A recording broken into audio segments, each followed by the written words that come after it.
Economics optional में आप सभी का स्वागत है। और आज हम लोग पढ़ेंगे कि इकोनॉमिक्स ऑप्शनल में पेपर 1 में आपके एक क्वेश्चन पूछा जाता है कि what do mean by demand and what are the factors affecting demand. तो इसमें 2 लेक्चर मैं करूँगा। आज जो लेक्चर है मैं व्हाट इज डिमांड बताऊँगा और कल के जो लेक्चर्स है उसमें हम डिस्कस करेंगे फैक्टर्स अफेक्टिंग डिमांड। देखिए, लॉ ऑफ डिमांड फिर अलग होता है। फिर हम लोग नेक्स्ट करेंगे कि what do you mean by law of demand या critically examine the law of demand. And question पूछता है कि why demand curve is downward slope. इस पर हम लोग अलग से बात करेंगे। इसमें से 2-3 क्वेश्चन बनता है। But in today's class this class will be specially for the English medium student. यह जो क्लास है स्पेशली इंग्लिश मीडियम स्टूडेंट के लिए है। Same topic I will discuss in the next class in Hindi. हम कल के क्लासेज में इसको हम हिंदी में आपको बताएंगे, क्योंकि होता क्या है कि अलग अलग बताने से आपको सहूलियत समझने में आसानी होगा। चूँकि आप क्वेश्चन आंसर राइटिंग करते होंगे तो एक क्वेश्चन बहुत ही हॉट क्वेश्चन है और बहुत ही आसान क्वेश्चन है। अगर इस पूरे वीडियो लेक्चर को देख लेंगे तो आपको इस क्वेश्चन को रटना नहीं पड़ेगा। दैट मीन्स कि you will not have to inculcate the thing which I will discuss in this lecture. तो आपका बेसिकली ये जो लेक्चर्स आपका है, जो आपका AA हो या ऑडिटर्स हो या प्रोजेक्ट मैनेजर्स हो या 67 में मेंस इकोनॉमिक्स आप रखे हैं, उसमें ये आपको क्या होगा, काफ़ी आपको हेल्पफुल होगा। ठीक है, तो हम लोग आज शुरू करते हैं डिमांड से। तो पहले समझिए डिमांड होता है क्या, उसको हम लोग पढ़ेंगे। आज क्या पढ़ेंगे? आज का टॉपिक है थ्योरी ऑफ डिमांड। क्या पढ़ेंगे? Theory of demand. हर व्यक्ति हर चीज़ डिमांड नहीं होता।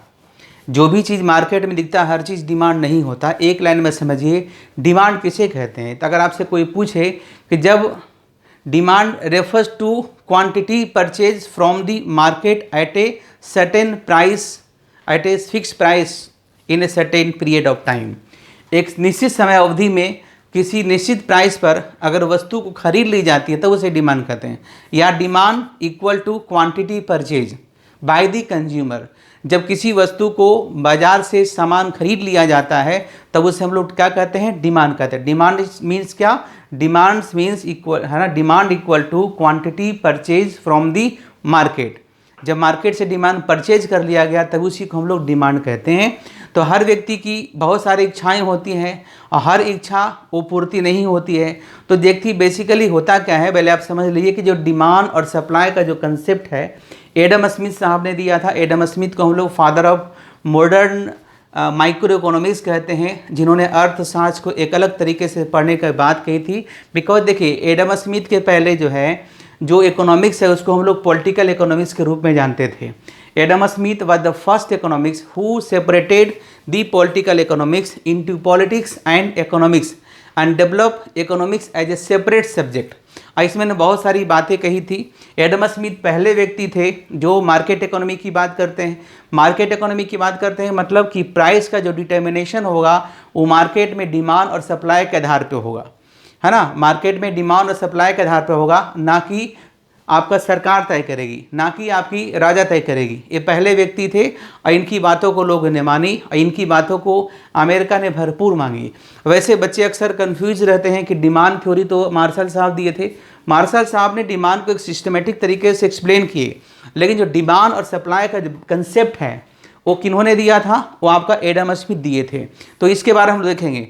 तो पहले समझ, जब कोई व्यक्ति किसी वस्तु को खरीदना चाहता है तो उसके लिए सबसे पहले उसके अंदर इच्छा होती है कि हम उस सामान को खरीदे। जैसे मान लिया अगर ये अपार्टमेंट है, घर है, इसमें से एक बहुत सारा है ना। तो जब आप लोग जॉब में होते हैं, आप लोग बहुत सारे व्यक्ति ऐसे हैं जो ऑलरेडी जॉब में हैं, है ना, और सबकी सपना होती है कि हम इसी तरह से बड़े अपार्टमेंट में रहें। तो जब ये अपार्टमेंट आपके द्वारा परचेज कर लिया जाएगा तभी ये डिमांड कहलाएगा। तो आपकी इच्छा होती है, तो जब आपकी इच्छा होती है तो इच्छा के बाद क्या करते हैं आप? एडिक्वेट रिसोर्सेज यानी कि मनी का जुगाड़ करते हैं, है ना। क्या करते हैं? मनी की जुगाड़ करते हैं। और जब मनी आपके पास आ गया, यानी कि इच्छा तो था, पैसा भी हो गया, अब उसके साथ आपको विलिंगनेस होना चाहिए। विलिंगनेस टू स्पेंड कहते हैं उसे। क्या कहते हैं? Willingness to spend. मैंने क्या कहा? डिजायर। पहला डिजायर, दूसरा क्या है? एडिक्वेट रिसोर्सेज, और प्लस क्या? आपका विलिंगनेस टू स्पेंड। अगर 3 चीज़ आपके अंदर है, अभी मैं लिख के बताऊंगा, तब ये 3 चीज़ है ना, तभी हमारा डिजायर इक्वल टू क्या हो जाता है? तभी हमारा डिजायर से हो जाता है वांट। डिजायर को हिंदी में से इच्छा कहते हैं, और वांट को हम क्या कहते हैं, आवश्यकता होती है। तो आवश्यकता कब होगी, जब हमारी इच्छा है, इच्छा के साथ हमारे पास पर्याप्त पैसा है और उस पैसा को खर्च करने भी चाहते हैं, तब हमारी आवश्यकता होती है।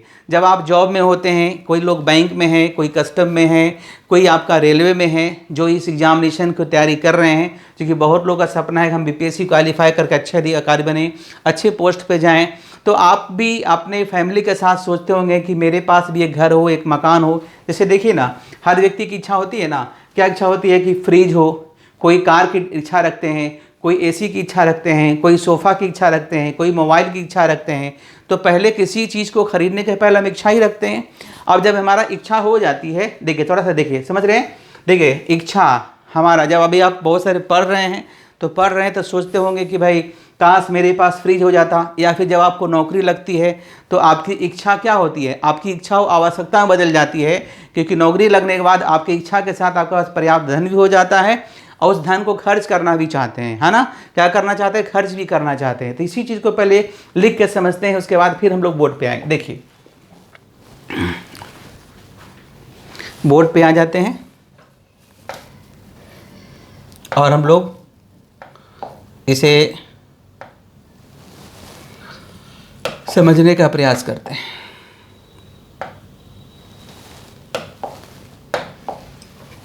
एक मिनट।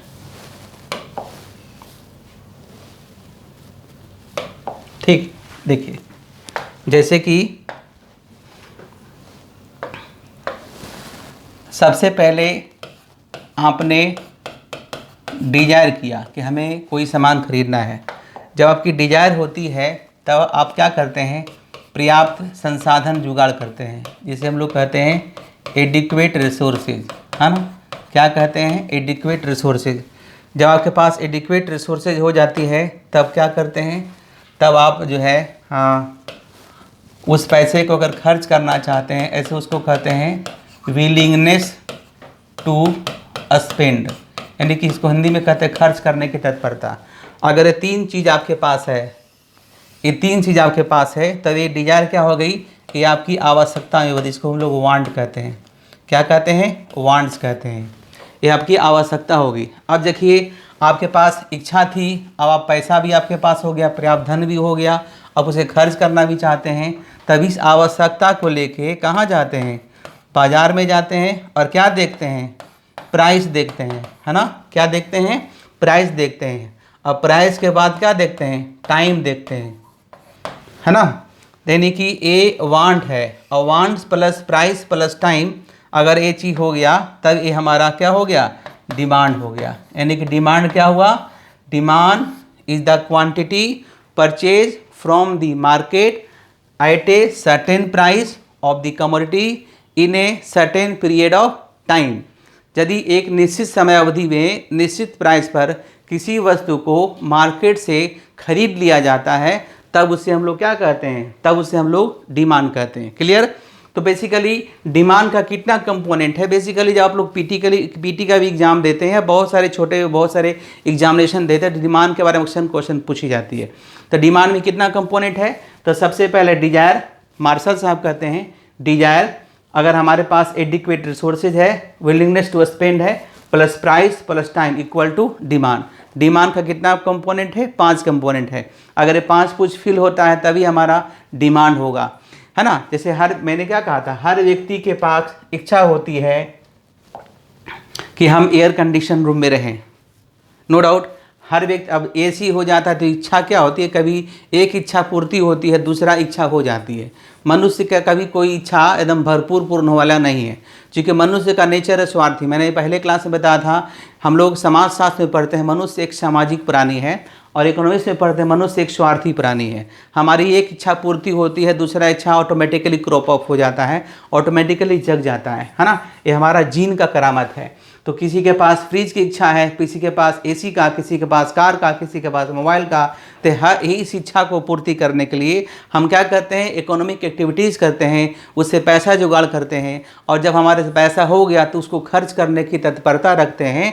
तब हमारी ये आवश्यकता हो गई। आवश्यकता जब हमारी हो गई तब हम बाजार में निकलते हैं धन लेकर, इच्छा लेकर, है ना, और उस आवश्यकता को पूर्ति करते हैं। तो आई थिंक आपको डिमांड का कंसेप्ट समझ में आ गया कि डिमांड क्या होता है। अब आगे हम लोग चलते हैं। देखिए आगे हम लोग बात करते हैं, फिर से आइए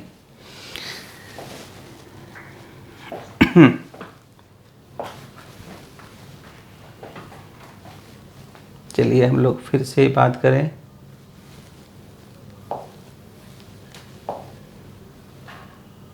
ठीक है, देखिए हम लोग सीखे डिमांड क्या होता है। वैसे कहते हैं, शुरुआत करते हैं, demand is the function of price. कैसे पढ़ेंगे? Demand is function of price. Demand किस पे डिपेंड करता है? प्राइस पे डिपेंड करता है। डिमांड किस पे डिपेंड करता है? प्राइस पे डिपेंड करता है। तो हम इसका स्टेटमेंट लिखें, इससे शुरुआत करते हैं। इसको कहते हैं statement of theory of demand या डिमांड, थ्योरी ऑफ डिमांड। बहुत ही सिंपल भाषा है, आप सुनते होंगे। Higher the price lower demand, higher the price lower demand and lower the price, lower the price, higher the price lower demand और lower the price higher demand.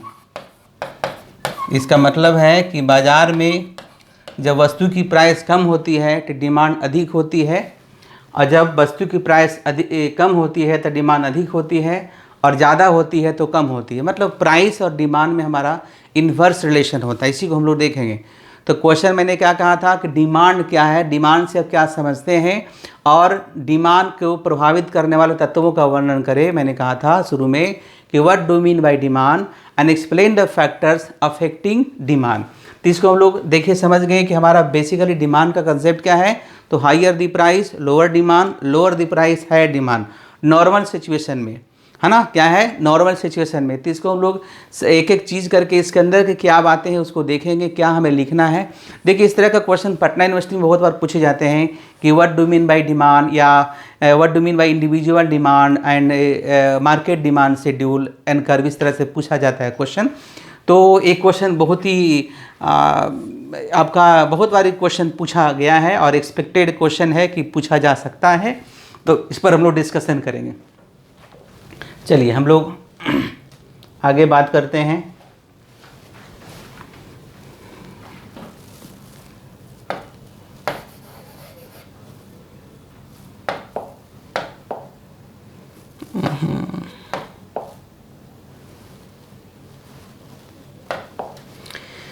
चलिए सबसे पहला हम लोग देखेंगे कि डिमांड शेड्यूल। लिखते चलिए, लिखना है तो demand schedule and demand curve. इसका हिंदी का लेक्चर अलग से बना देंगे। तो इसमें एक होता है जिसे कहते हैं individual demand schedule and curve, और सेकेंड है जिसे कहते हैं market demand schedule and market curve या कर्व। नोट कर लीजिए, एक एक करके देखते हैं फिर हम लोग।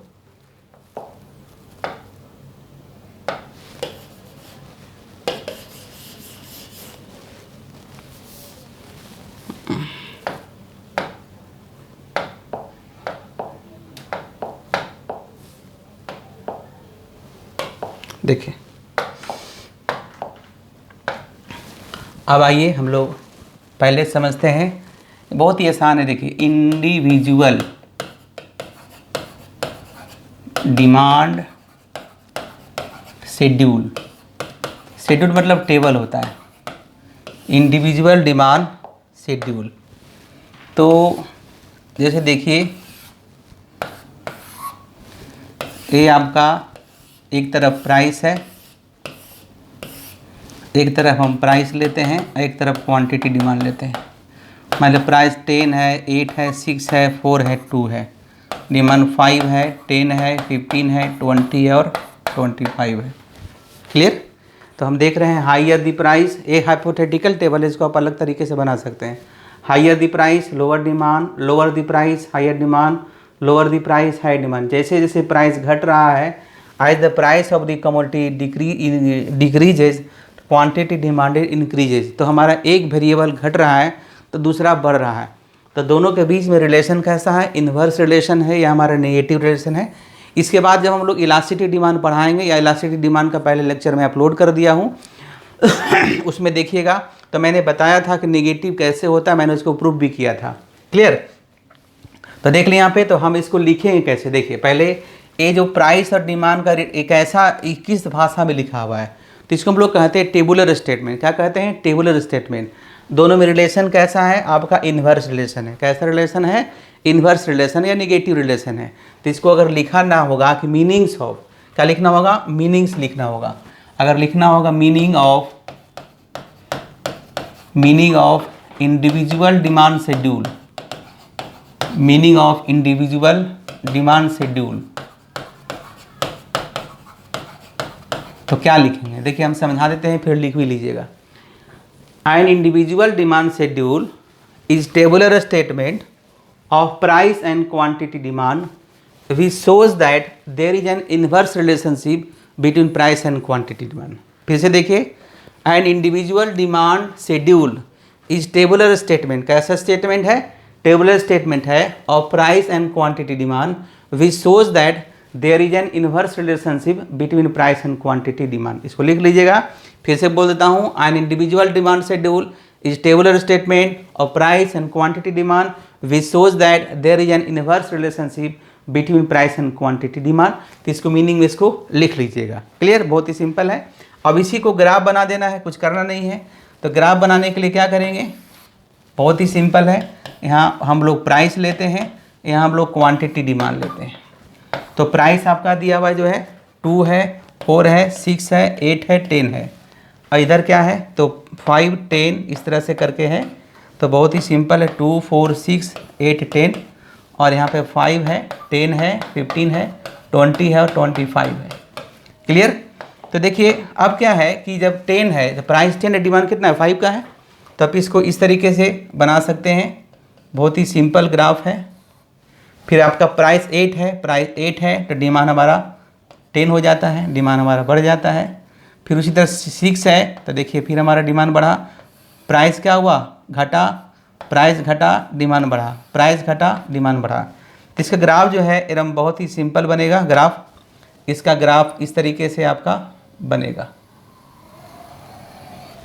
है ना। यहाँ दे सकते हैं ए, बी, सी, डी और ई। ये क्या है? ये आपका है इंडिविजुअल डिमांड कर्व। इसको बोलते हैं इंडिविजुअल डिमांड कर्व। क्या बोलेंगे? Individual demand curve. अब देखिए, अगर आपको लिखना होगा मीनिंग ऑफ इंडिविजुअल डिमांड, कैसे लिखिएगा? एन इंडिविजुअल डिमांड कर्व, है ना। An individual demand curve is graphical representation. ये क्या है? Graphical representation. An individual demand curve is graphical representation of price लिखिए and quantity demand, of price and quantity demand which shows that there is an inverse relationship between price and quantity demand। Clear? अब फिर से बोल दूँ, an individual demand curve is graphical representation of price and quantity demand, या ऐसे लिख सकते हैं, an individual demand curve is the graphical representation of individual demand schedule which shows that there is an inverse relationship between price and quantity demand। Clear?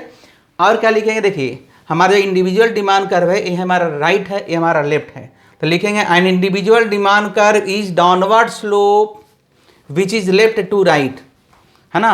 N individual demand curve is downward slope which is left to right. हमारा जो individual demand का slope क्या होगा? Downward होगा, जो बाएं से दाईं ओर क्या होगा? आपका झुका हुआ होगा। क्लियर? इसको नोट कर लीजिएगा। मैं कई एक बार बोल दिया हूँ, आगे पीछे करके देख लीजिएगा। ये आपका अच्छा सा नोट्स बन जाएगा कि इंडिविजुअल डिमांड शेड्यूल क्या होता है, इंडिविजुअल डिमांड कर्व क्या होता है। क्लियर? चलिए आगे बढ़ते हैं।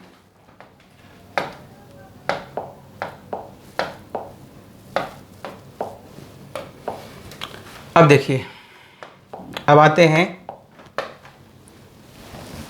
ये प्राइस है, देखिए ध्यान से, प्राइस वही है 10, 8, 6, 4, 2। Price quantity demanded by A, quantity demanded by B, quantity demanded by C. मान ली 3 को मान ले, 3 अलग अलग कंज्यूमर है और अधिक ले सकते हैं। मान लिया इसका डिमांड 5, 10, 15, 20 और 25। इसका 10, 15, 20, 25, 30। इसका मान ले 15, 20, 25, 30 और 35। ये क्या है? ये अलग अलग व्यक्ति का डिमांड है, हम अलग से इसको बताएंगे भी।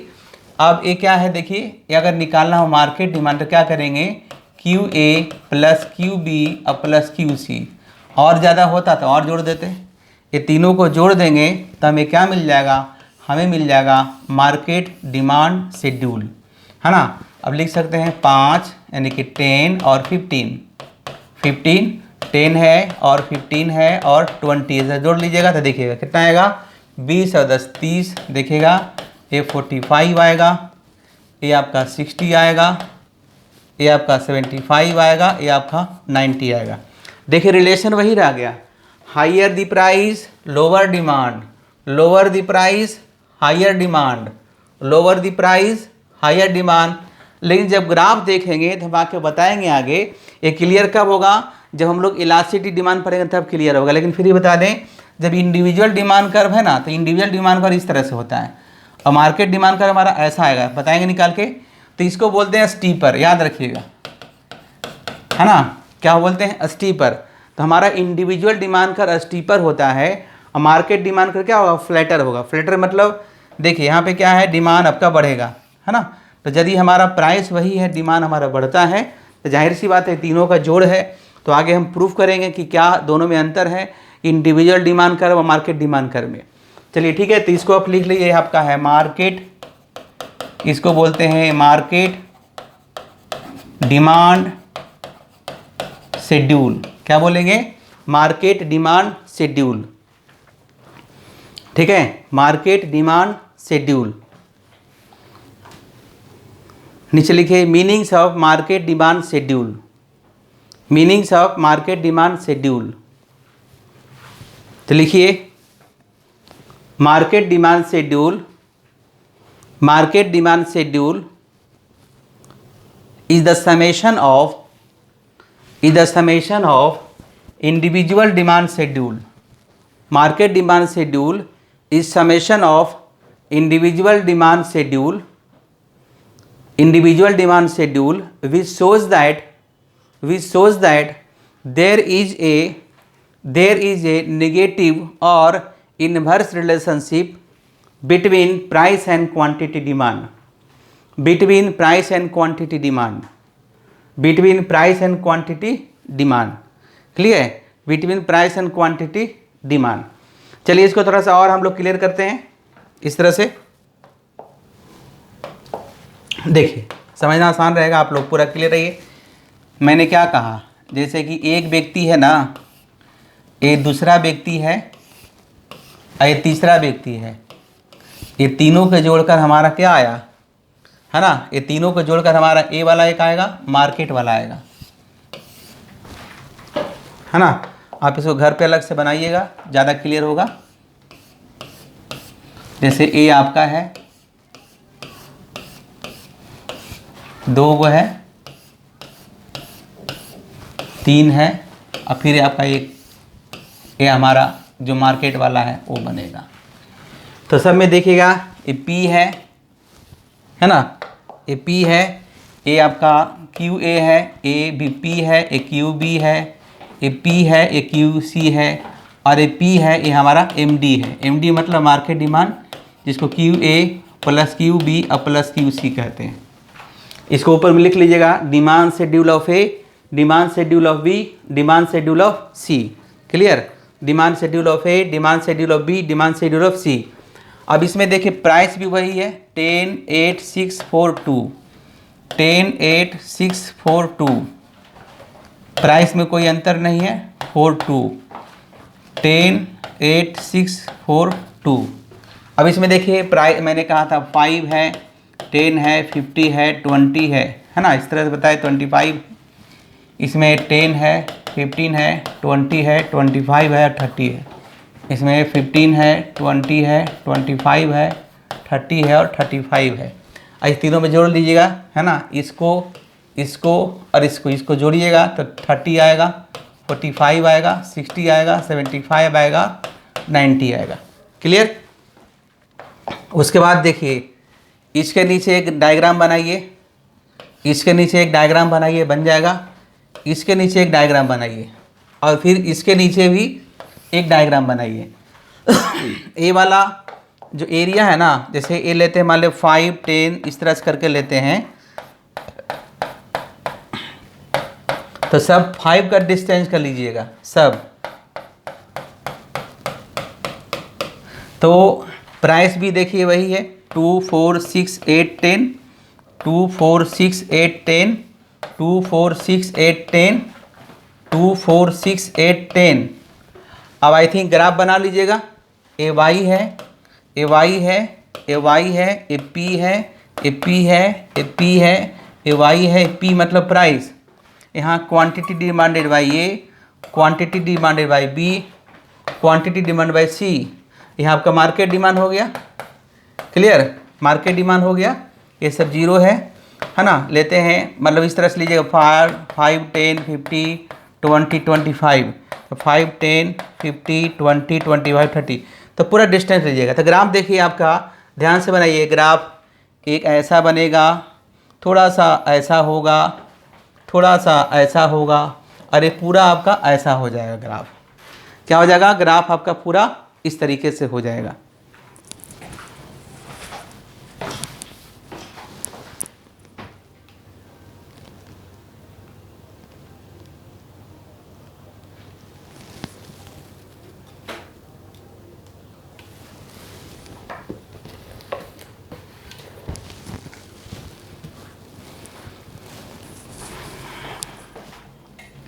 देखिए थोड़ा सा दिख नहीं रहा था आप लोग को, दिखेगा।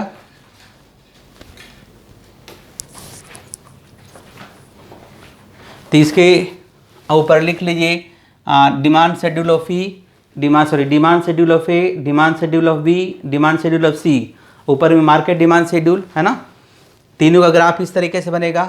तो देखिए हम लोग किसको सम कर रहे हैं? इसको। तो क्वांटिटी डिमांड को हम कहाँ रख रहे हैं? इसको बोलते हैं हॉरिजेंटल, इसको बोलते हैं वर्टिकल, इसको हॉरिजेंटल, इसको वर्टिकल। तो बेसिकली मार्केट डिमांड को डिफाइन किया जाता है कि मार्केट डिमांड, क्या? Market demand. तो market demand is the summation, market demand is the summation of individual demand schedule, of individual demand schedule. या ऐसे लिखते हैं मार्केट डिमांड कर्व के बारे में बात करें तो market demand curve is the horizontal summation. क्या है? Horizontal summation of individual demand curve. फिर से देखिए हमारा ए जो जोड़ दे, देखिए अगर बनाइए एग्जैक्ट, तो अगर ए अगर यहाँ बनाते इतना का डिस्टेंस प्लस हम इसको, ठीक है, और अगर ए डिस्टेंस है, ए डिस्टेंस और ए डिस्टेंस तीनों को जोड़िएगा तो हमारा ए बराबर आएगा। थोड़ा और इधर से जाएगा, एग्जैक्ट बनाइएगा तो इस तरह का है, यानी कि इतना एरिया प्लस इतना एरिया प्लस इतना एरिया, तीनों को जोड़ हमारा इतना आएगा। तो फिर से देखिए जो मार्केट डिमांड कर्व है, तो मार्केट डिमांड कर्व क्या है? तो market demand curve is the horizontal summation of individual demand curve which shows that there is an inverse relationship between price and quantity demand. आगे लिखेंगे कि market demand curve is also downward slope which is left to right. आगे लिखेंगे individual demand curve is steeper, geometrically individual demand curve is steeper and market demand curve क्या है? Flatter, है ना। इसको इतना मेंशन कर देंगे कि जब हमारा इंडिविजुअल डिमांड क्या है, तो इंडिविजुअल डिमांड आपका जो है स्टीपर होता है और मार्केट डिमांड क्या होता है आपका फ्लैटर होता है। क्लियर। उसके बाद देखिए हम लोग आगे की क्लासेज में पढ़ेंगे, वो बताएंगे कि what are the determinants of the demands या what are the factors of demand, या हम लोग डिमांड फंक्शन कहते हैं इसे। तो नेक्स्ट क्लासेज में, नेक्स्ट लेक्चर में हम उसको डिस्कस कर देंगे। और उसके बाद क्या होगा, आपके क्वेश्चन बन जाएगा। थोड़ा सा बुक से भी देख लीजिएगा, कोई आपके पास जो बुक है, कोई एम.एल. झिंगन पढ़ते हैं, कोई आहूजा पढ़ते हैं, कोई साहित्य भवन पढ़ते हैं, जो भी आपके पास बुक है उसमें से थोड़ा हेल्प लेके बनाइएगा कि डिमांड से आप क्या समझते हैं और डिमांड को प्रभावित करने वाले तत्वों का वर्णन करें। क्लियर। आपके क्वेश्चन आपको आराम तरीके से बन जाएगा। इसी का सेम मैं प्योर कर हिंदी में, चूँकि आज मैं हिंदी इंग्लिश दोनों मिला कर बताया हूँ, पूरा इंग्लिश में लिखा है। कल नेक्स्ट क्लास में मैं क्या करूँगा, इसका पूरा हिंदी वर्जन आपको अपलोड कर दूंगा। आज यहीं तक रखिए, कल हम फिर मिलते हैं। Thank you.